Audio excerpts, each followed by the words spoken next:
Shalom and welcome to another in our series of podcasts from Temple Beth Am, a dynamic center for conservative Judaism in Los Angeles. This is a recording of a Shabbat teaching with TBA Rabbinic Intern, Rachel Cohn. So we will be looking at the parsha for the upcoming Shabbat, the Ha'alotecha.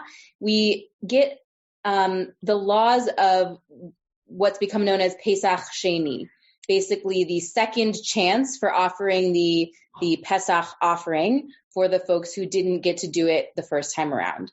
So as we are looking at this tonight, one just, kind of parallel situation that's crossed my mind is as all of these, the COVID restrictions are loosening and people are starting to get back to shades of normalcy, I'm hearing more and more stories about people deciding, there was this life cycle event, for instance, that happened during COVID. We had a Zoom graduation party. We had a Zoom memorial. We had a Zoom, some way to mark some milestone. And then facing the decision, are we now, as people in some numbers can gather in person, are we going to have an extra or a second or some other shade of making up that thing that they missed in its, most joyous form or most, in the case of, events of mourning that have also been deeply impacted by COVID, there are people who feel that they missed really essential pieces of processing critical moments in their lives. So there's now more and more people who are facing, even a year later, saying, should we still have some kind of, while it may not be called a funeral if the person's already been buried, for instance, like what is this idea of second chances? I just see it kind of coming up in some ways that may feel parallel, may not really, depending on how we're understanding the situation. But I think it's just worth keeping that in mind as we consider these laws of Pesach Sheni that we will look at. Like, what does it mean to have a second chance for us in our world right now as things open up? All right. So for folks who have the source sheet, we will start at the top. For folks who don't have the source sheet, we will be beginning in what's Numbers chapter 9, verse 10. And just because I wanted to sort of keep things condensed on the sheet, I'll give you some background to this situation. Basically what happened is God gives Moshe the laws of the traditional, at the regular time, Passover offering, and saying, this is how you're supposed to do it. This is what you're supposed to say. This is what you're supposed to eat or not eat, and how you are supposed to be when you're offering it. And then some people in the community, rightfully so, come to Moshe and they say, well, we were in a state of impurity because we were near a dead body at the first time of the offering. So, that's like not cool or unfair, however you want to read between the lines, kind of, we should have a chance to do this too. So he says, interesting point. Let me take your case to God and we'll figure it out. And God ends up then delivering the instructions for what's become known as Pesach Sheni, a second chance 1 month later, past the original date of Pesach to offer what's very similar, as we'll see, very similar, but with some differences, another paschal lamb offering. So what we end up reading, again, this is Numbers 9, verse 10. So then what God says in response to Moshe again, he says, he, she, they, God says, speak to the Israelite people saying, when any of you or of your posterity are defiled by a corpse or are on a long journey, meaning you're a far distance away from Jerusalem, since this was one of the pilgrimage festivals where you would have had to schlep yourself and some materials or money to obtain a sacrifice. So if you either have an impurity situation because of a dead body, or you've been, on a long journey away from Jerusalem, and it would be hard to get there.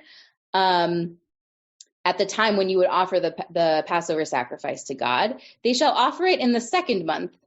The counting in this case, where Nisan, the month of Passover, would be the first month. Just to clarify. So you offer it in the second month on the 14th day of the month at twilight. They shall eat it with unleavened bread and bitter herbs. So sounds familiar. And they shall not leave any of it over until morning. again, sounds familiar if you look back at the instructions for the original Passover offering. They shall not break a bone of it. They shall offer it in strict accord with the law of the Passover sacrifice. And if you look at the Hebrew, what that phrase is, kechol chukat haPesach ya'asu oto. So literally, with every law of the Pesach offering, they should do it. So you might expect reading that literally every single instruction for the original Passover sacrifice would apply to the second one, which we'll see at least how it gets interpreted rabbinically doesn't end up exactly being the case. Okay, so that's what's described for people who have those kind of extenuating circumstances. And then it says, but if a man who is clean and not on a journey refrains from offering the Passover sacrifice, that person shall be cut off from his kin, for he did not present God's offering at its set time. That person shall bear their guilt. Okay, so in a nutshell, what it appears, at least in the Pshat from the Torah description of it, is that if you have seemingly a good reason that you couldn't have offered the original Passover sacrifice, you get this, extra permission, second chance. But as it describes at the end, if you kind of just didn't feel like it or didn't have what's considered here a good enough reason, then it doesn't apply to you. It's kind of like anybody who runs an organization kind of has to follow these fine lines of saying sometimes there are exceptions, but also we don't want people to misinterpret what we're saying as too lenient. So that's kind of, at least having been a middle school teacher, that's kind of how I read that description. So anyway, so that's how we see it in the original text. I would say it already seems like it's implied that the people who were in a state of ritual impurity had a good reason that they couldn't offer the original Passover sacrifice. There's a comment from Sforno that I think emphasizes that aspect of it being a good reason. Is there anybody with the source sheet who would like to read Sforno's comment on Numbers 9-7? Backrax? I can't tell whose hand that is, actually. Whichever of you is raising your hand, go for it. Are they able to unmute? I think that you can request to unmute. Yeah. Oh, it looks like we're not. You're good now. Can you hear me? Oh, okay. Okay. Can you hear us? Yes, you're good to go. Okay, good. We are tamei by reason of a corpse. What would be restrained by not being allowed to bring near being near the surface in its appointed time? Seeing that the ritual impropriety we have incurred has incurred in the process of our fulfilling a positive commandment. Why should the result of this be that it causes another transgression? So great. Thank you so much for bringing that Sforno to us.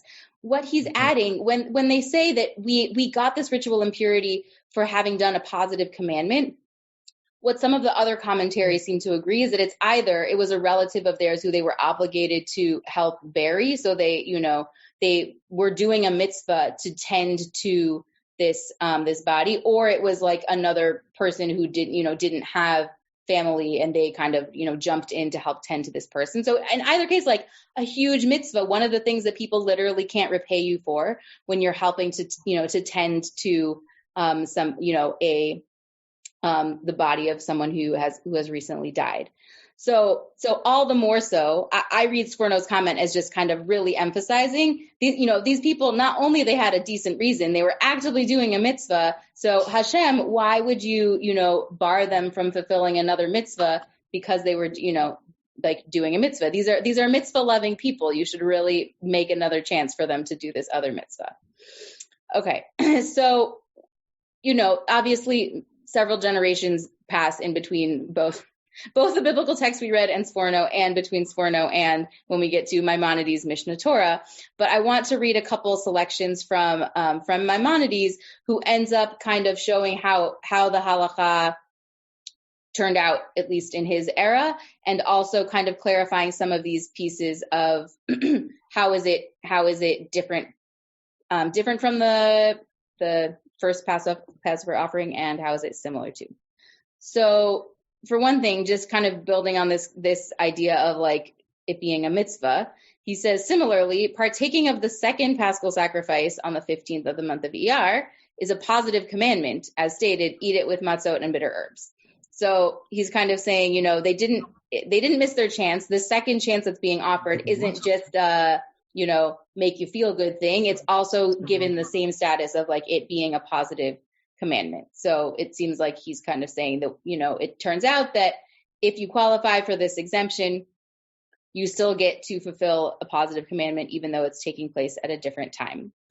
And then before we jump to the next text, there was something I realized I needed to do more research about before I could understand the piece of it that I put on the source sheet. So going back to the piece about, is somebody ritually impure? If they're ritually impure, they can't offer the first sacrifice. It turns out, according to Maimonides, it's not actually as black and white as the Torah description might suggest to us. So Maimonides says, if it's a minority of the community who were in this state of ritual impurity because of being near somebody who had died, then Pesach Sheni applies to that minority of people. They get the exemption. But if it's actually a majority of the community that are in this state of ritual impurity, then he says they don't actually need to wait till Pesach Sheni. The people who are ritually pure and ritually impure offer the sacrifice one with the other, which I found really fascinating. And again, kind of made me think of our COVID reality. It's like if a few people have some extra, extraneous circumstances going on, then let's kind of craft an alternative experience for them that may suit whatever's going on. But when it's really, like the majority of people who are facing some, also think about what that would mean for the majority of the community to have been in that state of impurity because of, it could have in fact been like a plague or some really significant tragedy in the community that would have left them in that state. And I think I find it really like an act of kindness that's how he ends up ruling on that, because then the cohesion of the community is preserved, and it says, no, we're all kind of making this, let's call it hybrid, we're doing the original thing, but knowing that there's a lot of people who are in a state that wouldn't otherwise be like considered okay, but we're kind of going to make it work anyway. So I found that fascinating. Okay, so all that is background. Let's now look at what's the last source on the source sheet. Rambam's, the second Rambam piece, the last source on the sheet, Laws of the Pesach Offering, chapter 10, number 15. Is there anybody it's kind of a chunk of English text, again, to make it all fit on one nice page. Is there anybody who'd like to read this last Rambam source? Okay, I'm happy to do it. What are the differences between the first Paschal sacrifice and the second Paschal sacrifice? At the time of the first, chametz is forbidden to be seen or possessed in one's domain. It may not be slaughtered while one is in possession of chametz. Its meat may not be removed from the company in which it was designated to be eaten. Hallel must be recited when it is eaten. A festive offering is brought with it. So that's what's called the chagiga, like an additional offering. It may be brought in a state of impurity if the majority of the people are impure because of contact with a human corpse, as we explained. So that was the background I was giving you beforehand. And then this is the part that, I found, I was very surprised to read this last piece that I have bolded on the source sheet if you have it. With regard to the second Paschal sacrifice, by contrast, both chametz and matzah may be possessed by the person at home. Hallel is not recited while partaking of it. It may be taken out of the company in which it was designated to be eaten. A festive offering is not brought with it, and it may not be brought in a state of impurity. So interestingly, on the impurity front, in some ways it's more black and white, that if you're going to be doing the Pesach Sheni second chance offering, you have to be in a state of purity. And I've described this kind of exception if there's a communal, upheaval for the first one. Yeah. Okay. But the part that surprised me at least was saying that that you can actually you could have just eaten a sandwich that was very, very leavened and, have lots of chametz at your house, and then go offer your Pesach Sheni sacrifice. So, in contrast, if we go back to the original description, the Numbers 9, verse 12, they shall offer it in strict accord with the law of the Passover sacrifice. It's interesting that, again, this is at least Rambam's interpretation. To me, that seems like a major difference in the laws of the original Passover sacrifice. So at this point, I'd be curious to, get any thoughts about that. Marlies? Oh, I just had a question. Sure. So when it says Hallel is recited, this is like pre-rabbinic, before Siddur type prayer Hallel, or what is that exactly? I mean, I'm imagining this is like, again, something that if I would love to look more into exactly when Rambam says Hallel, what is he referring to? But I'm presuming by Rambam's time, he's adding a layer onto it that isn't necessarily what he thought was happening in the biblical description. He's saying like, this is my, in rabbinic times, this is like how we would expect to see things. Granted, like the temple was not there, but there's a lot of rabbinic writing that kind of presumes that there could be another temple, or here's like how you would do it if the temple was standing. So I don't know exactly what text he's working from, but I'm presuming that it includes at least a chunk of what we would still call Hallel today. Cantor Torney, does that? Yeah, I would have to check my source work, but I think that the Siddurim that we have the order of Hallel fixed for centuries before Rambam's time. Again, worth double checking that, but the order of Hallel has been fixed for a long time. You're right. It is an interesting contrast because he's referring to a biblical set of customs, and Hallel is obviously rabbinic. So that's sharp of you, or at least to pick up on that. But that construct of something rabbinic is entirely made up of biblical passages. So those have existed for a long time, and I do think they were cobbled together in the order in which we find them today. By the time of Siddur Rav Amram, I think. I will double check and get back to you on that, but I think they're pretty set in existence by his time. Yeah. Super interesting question. And now I now have some more stuff to go look at. So, Brant, at this point, I'm just kind of curious to get anyone's thoughts on like this contrast. Is it surprising to you that like these similarities, differences, other thoughts? Brant? Oh, yep. Oh, you're muted. Yeah. I'm fascinated by the fact that when you read this, that the last one is so inconsistent with the first one. Right. And what's interesting to me is that if you look at religion, the necessity for religion is communal participation, right? Communal participation. So you can't have that many exceptions, correct? Because otherwise, if everybody could have their own Pesach when they wanted it, there'd be no Pesach, okay? Right. So the exceptions are very strictly construed. The thing about the impurity, there's discussion about that because people are actually in the community while they're impure. Right. But they're not in the community when they're traveling. So that one was not discussed, which is interesting to me because that prevents real practicality. So it appears to me that the latter one conflicts with the first one, but the part of it that is fascinating to me is that if you make it into a separate sort of like practice that's not as strict as the other one, then it's not as special as the other one either. So you don't lose the adherence to the special because you made it different. And the way I view all these things is the necessity of the continuation of the groupthink, the communal aspects of religion, which all religions need to survive. And that's what the modernity comments show you in contrast to the original text, that we have to structure this in such a way that it's not really the same thing that we want to preserve for the community. Right. So really interesting point. It sounds like you're saying, Brant, while the Torah text is saying it's supposed to be, virtually the same thing, that these changes of not doing Hallel with it, of, it not being as special a state. You can, you don't have to clear your house out of chametz before you go do it. Like those, it makes it seem more special to still be with the, as many people as possible doing the first one. Great point. Other thoughts, Cantor Torney? I have a source for us that Rabbi Reuven Hammer, Zichrono Livracha, was an incredible resource and a great Syracusean. I'm also a former head of the Rabbinical Assembly. I recommend all of his commentaries on liturgy and more.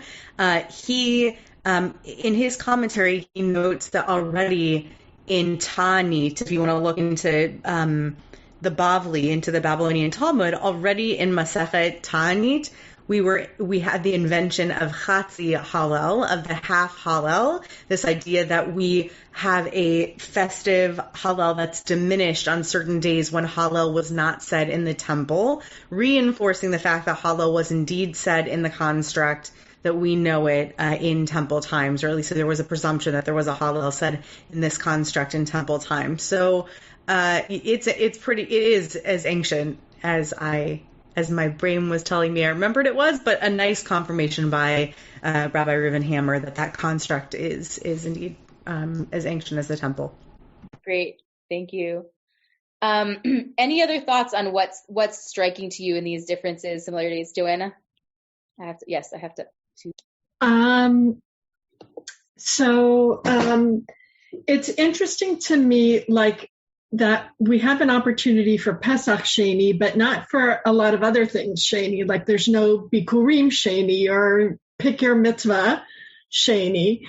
And so then the question why, and a lot of what I'm thinking about this really, through the lens of, living through COVID, like I wonder if, we would come to the same conclusions, not in these times. But I'm thinking that part of what's going on here, perhaps, is somewhat similar to what's taken place in this community vis-a-vis Mourner's Kaddish, that while we don't rank mitzvot or say certain mitzvot are more important, the reality is that certain mitzvot touch the heart of people more than others do. And so then therefore, Pesach, like if you think to our own day, having a Pesach Seder in some form is one of the most observed rituals in Judaism. So that once we acknowledge that there was a group of people for whom observing Pesach would be incredibly difficult, when we provide that alternate opportunity, we're going to do it in a way that really makes it accessible because we're acknowledging the difficulty of the times. So, in 2019, no one might have thought of having Zoom services or saying, oh yeah, a mourner can chime in from afar to say Mourner's Kaddish. But when we hit a situation realizing the difficulty, certain decisions were made to say, we have to enable the people to feel that connection and to maintain that connection. Absolutely. And I think that that's spot on citing, while there's no literal ranking, how do these function in the lives of the people performing these mitzvot? And, it's like the Pew study agrees with what you're saying, that like even more than people who go to, I haven't actually read the most recent one, but the last one that I read, at least, even more than people who go to Shul on Rosh Hashanah or Yom Kippur, there's widespread participation in a Passover Seder in some form. And so, we could talk more about why that might be, the communal narratives, freedom, it being, trendy even with secular culture today. But, so like, I think that's a really great point, that particular mitzvah might have held, significance even through the ages. Yes, we're looking at it from that lens today, but I think it has a unique kind of staying power that may have been, have been felt through the generations. So thank you for that. Other thoughts? So just to think back to kind of my opening thought about what's worth redoing and what's worth, kind of accepting that the first version of it was imperfect or different during COVID. I think that the description of Pesach Sheni offers kind of both paradigms. as valid. That especially in the example I described, though didn't get on the source sheet, of Rambam saying when the majority of people have faced something significant that would make them ritually impure, you do actually band together and those people can participate the first time, which I see as more kind of parallel to, okay, we're having, the Zoom bar mitzvah and it's different than we might have expected, but we're going forward. And then there's also the other cases of saying, no, sometimes people couldn't do it the first time. We're making this other, second round thing that's at a different time. Also is, imperfect and different in some way, and isn't quite as special maybe, or it doesn't have all of the unique elements of the first time. And yet it's still considered a positive mitzvah. It's still considered to have the same weight for the people who are doing that. So I at least from where I'm sitting in these still kind of strange times that we find ourselves in, I'm seeing the laws of Pesach Sheni speak to those both being really like important and true and valid ways of moving forward when rituals arrive at times when things may not be exactly as you expect. So I hope for any of you, if you're facing choices like that, if you know people who are facing choices like that, that we will be able to hold on to the significance in whatever ways those moments have arrived in our lives in this past year and a half and the months ahead. You have been listening to another in our series of podcasts from Temple Beth Am, a dynamic center for conservative Judaism in Los Angeles. If you enjoy these podcasts, we invite you to write a review on the Apple Podcast site or wherever you get your podcasts. For more information about Temple Beth Am Los Angeles, go to tbala.org.